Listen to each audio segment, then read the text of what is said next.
Hai, salam sehat buat kita semua.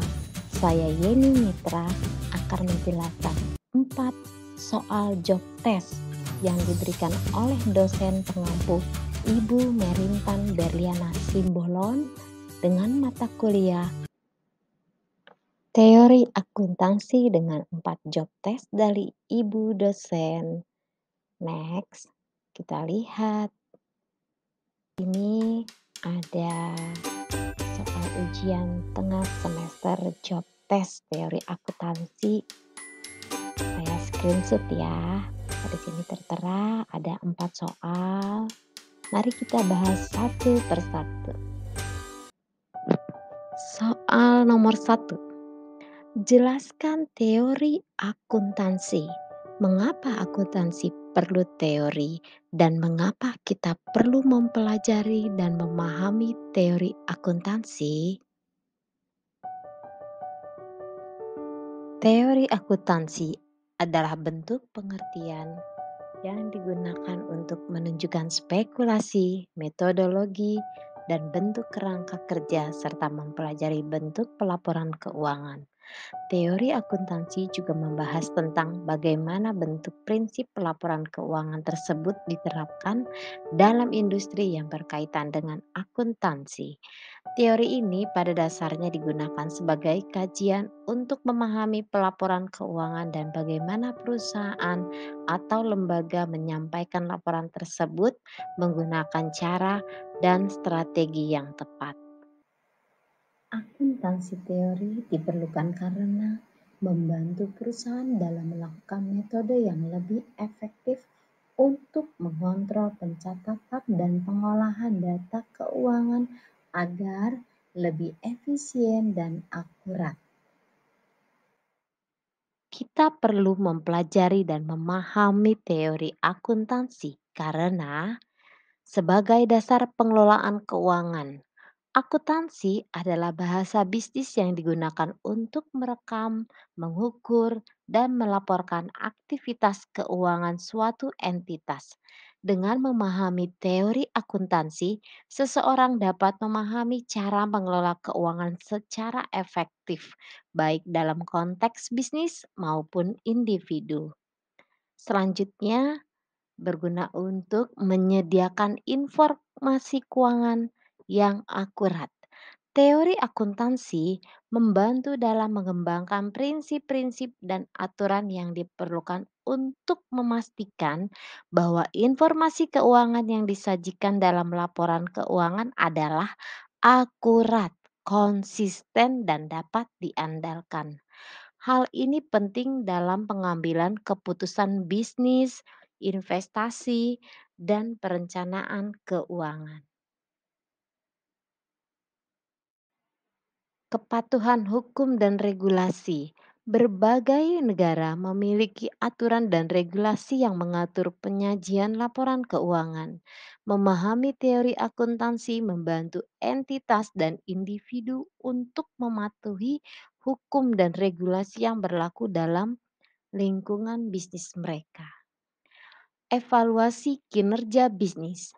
Teori akuntansi memungkinkan pemilik bisnis, investor, dan pihak terkait lainnya untuk mengevaluasi kinerja suatu entitas. Ini membantu dalam mengukur profitabilitas, likuiditas, dan stabilitas keuangan suatu perusahaan. Sebagai perencanaan dan pengambilan keputusan, informasi keuangan yang dihasilkan melalui akuntansi menjadi dasar untuk perencanaan keuangan jangka pendek dan jangka panjang. Dengan memahami teori akuntansi, seseorang dapat membuat keputusan yang lebih baik dalam hal investasi, perluasan bisnis, atau restrukturisasi keuangan sebagai transparansi dan kepercayaan. Teori akuntansi juga membantu mempromosikan transparansi dalam laporan keuangan, yang pada gilirannya dapat meningkatkan kepercayaan kepada pemegang saham, kreditur, dan pihak terkait lainnya terhadap suatu entitas. Sebagai pengendalian dan perlindungan aset, akuntansi membantu dalam mengendalikan dan perlindungan aset perusahaan. Ini dapat mencakup perencanaan pajak, manajemen piutang, pengelolaan persediaan, dan pemantauan pengeluaran. Sebagai pertanggungjawaban, teori akuntansi juga melibatkan konsep pertanggungjawaban, yang berarti bahwa entitas harus melaporkan secara jujur dan akurat tentang aktivitas keuangannya kepada pemegang saham dan pihak terkait. Memahami teori ini penting untuk menjaga etika bisnis dan menjauhi praktik-praktik yang tidak etis. Semangat! Kita lanjut ke soal nomor 2. Jelaskan yang dimaksud dengan konsep dasar akuntansi dan apa peranannya dalam perekayasaan dan penyusunan standar akuntansi. Konsep dasar akuntansi adalah seperangkat prinsip dan pedoman yang digunakan dalam bidang akuntansi untuk mengelola, merekam, dan melaporkan informasi keuangan suatu entitas. Konsep dasar ini membentuk dasar untuk menjalankan praktik akuntansi yang konsisten, transparan, dan dapat dipercaya. Peranan konsep dasar akuntansi dalam perekayasaan dan penyusunan standar akuntansi yaitu sebagai harmonisasi akuntansi, kepastian hukum, transparansi, perlindungan investor, penyederhanaan pelaporan, penyusunan anggaran, pemantauan dan regulasi, serta pengembangan profesi akuntansi. Soal nomor 3, sebut dan jelaskan karakteristik-karakteristik pengakuan pendapatan dan jelaskan kriteria pengakuan biaya. Semangat! Berikut 9 karakteristik-karakteristik pengakuan pendapatan serta penjelasannya. Pertama, kepastian pendapatan revenue assurance. Pendapatan harus dapat diukur dengan jumlah yang cukup pasti. Artinya, perusahaan harus memiliki dasar yang memadai untuk menentukan jumlah pendapatan yang akan diakui. Kedua, keterkaitan pendapatan dan manfaat revenue expense matching. Pendapatan harus diakui ketika perusahaan memberikan barang atau jasa kepada pelanggan dan manfaat ekonomi yang diharapkan dari transaksi tersebut dapat diukur secara andal. Ketiga, realisasi pendapatan, realization of revenue.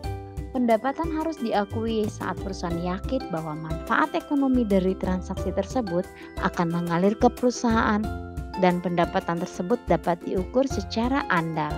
Keempat, kontrol atas aset, control over assets. Pendapatan harus diakui ketika perusahaan memiliki kendali yang signifikan atas barang atau jasa yang diberikan kepada pelanggan. Kendali ini dapat berupa hak atas manfaat ekonomi yang terkait dengan barang atau jasa tersebut. Kelima, kemungkinan penerimaan, probability of collection. Pendapatan harus diakui hanya jika perusahaan yakin bahwa akan menerima pembayaran dari pelanggan. Ini khusus penting dalam situasi di mana ada ketidakpastian tentang kemampuan pelanggan untuk membayar. Keenam, konsistensi. Prinsip pengakuan pendapatan harus diterapkan secara konsisten dari tahun ke tahun, sehingga perbandingan kinerja keuangan antar periode dapat dilakukan dengan tepat. Ketujuh, kewajaran, fairness. Pengakuan pendapatan harus adil dan mencerminkan hasil transaksi dengan pelanggan sesuai dengan prinsip-prinsip etika dan norma akuntansi. Kedelapan, materialitas. Materiality. Pendapatan hanya perlu diakui jika jumlahnya material. Artinya, jika pengecualian dari pengakuan pendapatan tersebut tidak akan memengaruhi pemahaman pengguna laporan keuangan. Kesembilan, terukur measurability. Pendapatan harus dapat diukur dengan cara yang memungkinkan perusahaan untuk menyajikan informasi yang relevan dapat dipercaya dalam laporan keuangan.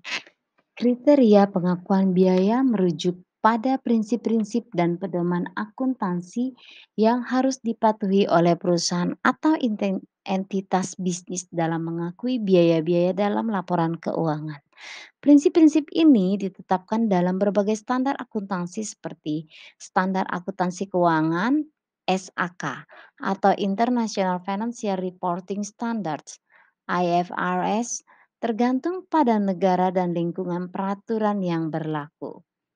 Hal ini sangat membantu perusahaan untuk memastikan bahwa pengakuan biaya dalam laporan keuangan mereka memenuhi prinsip-prinsip akuntansi yang berlaku, sehingga laporan keuangan tersebut dapat memberikan informasi yang relevan dan dapat diandalkan kepada pemakai laporan.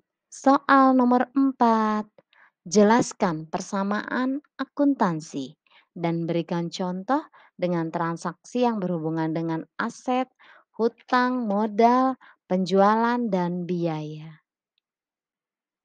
Persamaan akuntansi adalah dasar dari semua laporan keuangan, termasuk neraca, laporan laba rugi, dan laporan perubahan modal.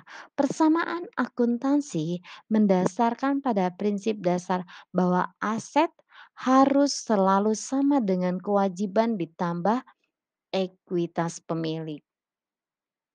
Artinya, aset sama dengan kewajiban ditambah ekuitas pemilik. Contoh dengan transaksi yang berhubungan dengan aset, hutang, modal, penjualan, dan biaya adalah: pertama, neraca. Dalam neraca, persamaan akuntansi digunakan untuk mencatat posisi keuangan perusahaan pada suatu titik waktu. Aset di sisi kiri neraca harus sama dengan jumlah kewajiban dan ekuitas pemilik di sisi kanan neraca. Persamaan ini membantu mengungkapkan sejauh mana aset perusahaan didanai oleh kewajiban dan entitas pemilik. Laporan laba rugi. Laporan laba rugi mencatat pendapatan dan biaya selama periode tertentu, biasanya dalam 1 tahun fiskal.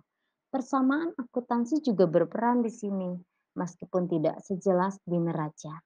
Persamaan yang digunakan dalam laporan laba rugi adalah pendapatan dikurang biaya sama dengan laba bersih atau rugi bersih. Laba bersih yang dihasilkan dari laporan ini akan mempengaruhi ekuitas pemilik pada akhir periode. Laporan perubahan modal. Laporan perubahan modal mencatat perubahan dalam ekuitas pemilik selama periode tertentu. Ini mencakup investasi pemilik, laba bersih, dividen, dan perubahan lainnya dalam ekuitas pemilik. Persamaan akuntansi digunakan untuk menjelaskan perubahan dalam ekuitas pemilik. Awal ekuitas pemilik ditambah laba bersih dikurang dividen ditambah investasi pemilik baru sama dengan akhir ekuitas pemilik. Oke, lanjut kita ke contoh transaksi persamaan akuntansi.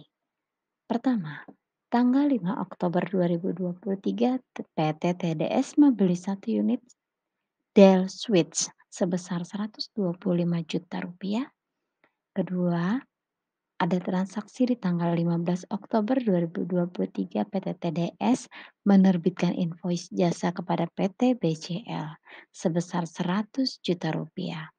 Ketiga, transaksinya tanggal 16 Oktober 2023, PT TDS membeli alat tulis kantor sebesar Rp1.200.000.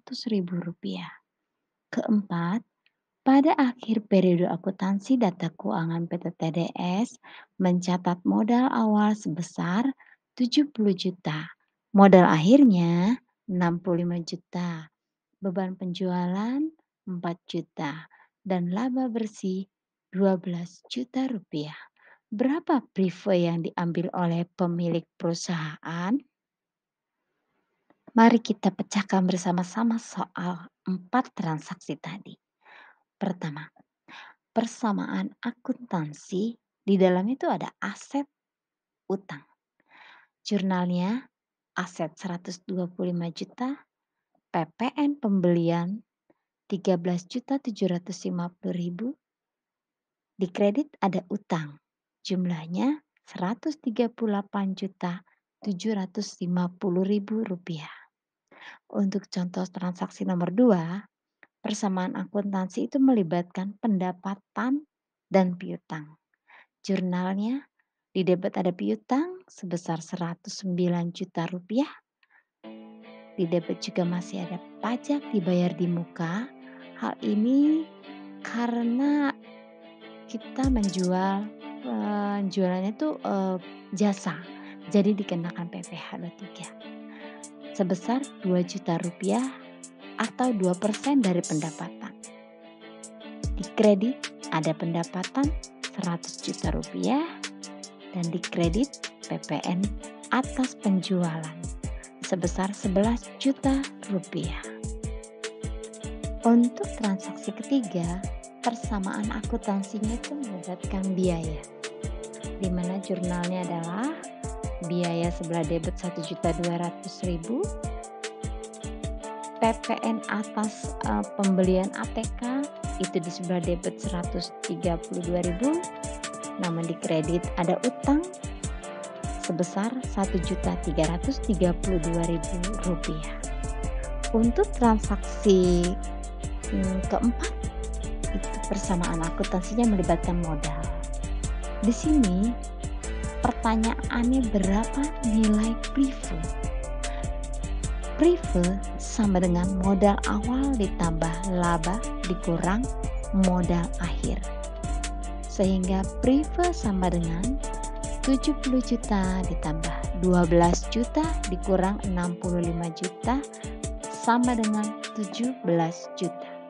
Jadi besar nilai prive PT TDS yang diambil oleh pemiliknya adalah sebesar 17 juta rupiah. Baik, sekian video job test UTS saya. Kiranya jawaban yang saya buat cukup memuaskan Ibu dosen Merintan Berliana Simbolon selaku dosen pengampu teori akuntansi. Salam sehat dari saya, Yeni Mitra. Terima kasih.